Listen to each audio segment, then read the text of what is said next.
frankly, we're pretty used at this point of the national media jabroni haircuts showing disrespect to the Minnesota Fighting Vikings, and notably quarterback Kirk Jerome Ezekiel Cousins, the man who loves Creed with arms wide open, sort of leaning into all the dad jokes and stuff. But the disrespect at a certain point just becomes disrespectful. It becomes too much. It becomes obvious. And Kirk, last season played the best season of his career. First year with Kevin O'Connell, helped Justin freaking Jefferson become Offensive Player of the Year. Unless JJ was throwing the ball to himself.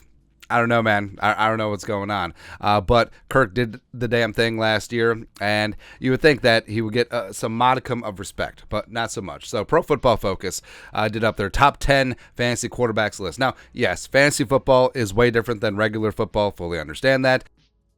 And rushing yards and rushing prowess and getting some touchdowns on the ground for the quarterback is paramount, so that you have a dual threat quarterback. That's why they're that much more valuable than just a pure passer, pocket passer like Kirk Cousins. Again, fully understand that. But their top 10 rankings: Hurts, yes. Josh Allen, yes. Patrick Mahomes, yes. Lamar Jackson, obviously. Joe Burrow, yes. Now, what's interesting is that two of the top 5 quarterbacks on this list are pocket passers, in Mahomes and Burrow. Jackson, Allen, and Hurts obviously add a little something with their legs. Then you got Justin Fields at 6, where, Justin Fields breaking records in terms of rushing yards for a quarterback, but now can he do it as a passer? We'll see. Trevor Lawrence, pocket guy. Justin Herbert, pocket guy. Anthony Richardson, rookie, probably going to be running a lot at first, but also has a big-time arm, has some decent weapons in Indy with Pittman and company, so we'll see. And then Daniel Jones. Daniel Crazy Legs Jones. Daniel 40 freaking million per year Daniel Jones. So Kirk Cousins does not make this list. So to a degree, I understand it. Yeah, they're giving some, obviously they're biased towards the young quarterbacks as well as the running quarterbacks. So, the bottom 5, Fields, runner, Richardson, going to be a runner, Daniel Jones, a runner as well. Lawrence and Herbert, the 2 pocket guys, but young dudes with lots of weapons around them, given the green light, and shooters are going to shoot. So they're going to put up some stats as well. But take a second. Take a second to think where Kirk Cousins ended up ranking in fantasy football last year. So just think about it.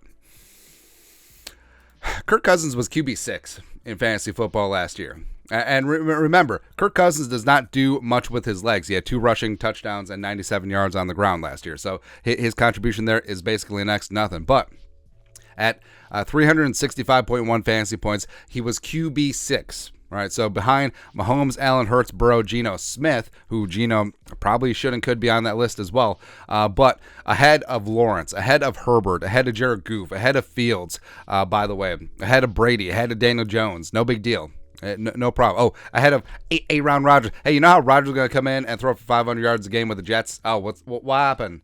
What happened? Also should be noted that Cousins basically didn't play at all the final game of the season against the Bears, so take that into account. Maybe he would have passed Geno Smith. Maybe he would have been QB5 and been a top 5 fantasy quarterback. So again, Kirk Cousins, he put up numbers last year despite not being much of a runner, although it is really funny when he runs. Kirk G3. And you look at the Vikings offense, they got better. They absolutely got better. Hopefully, this offensive line continuity up front and health is going to lead to better protection. The run game could and should be there, open things up. Kirk is still one of the best play-action quarterbacks in the game. Addison over Thielen at this stage of their career is an upgrade. Oliver to the mix. They're going to be able to do a lot of things with him, both as a blocker as well as a receiver. Hawkinson with a full offseason. JJ, another year older and wiser. So, show me where the Vikings offense got worse. Absolutely can't do it, man. And again, we're not Kirk Cousins apologists, but we just like calling balls and strikes and calling a spade a spade. So you're telling me that Kirk Cousins, who was QB6 in fantasy last year, could have been QB5 if he played the final game against the Bears in its entirety, and you're telling me that the offense got better, and Kirk gets another full year in this offense with Kevin O'Connell, where he's first time he's had the same play caller in his entire Vikings career, and you're telling me that all of a sudden he's going to get worse? Okay. Again, just chalk it up as a little bit more disrespect. It's fine, is what it is. We'll just prove it on the field, man. And of course, fantasy football is not fantasy football. Just hoist that drum party un timer. We'll go from there. But your thoughts are thoughts. The Kirk Cousins disrespect continues. Let us know your thoughts and our thoughts in the comment section below. Subscribe for daily Vikings takes. Want to support the work? Put a little something in the Venmo. But next time, Skol, production value.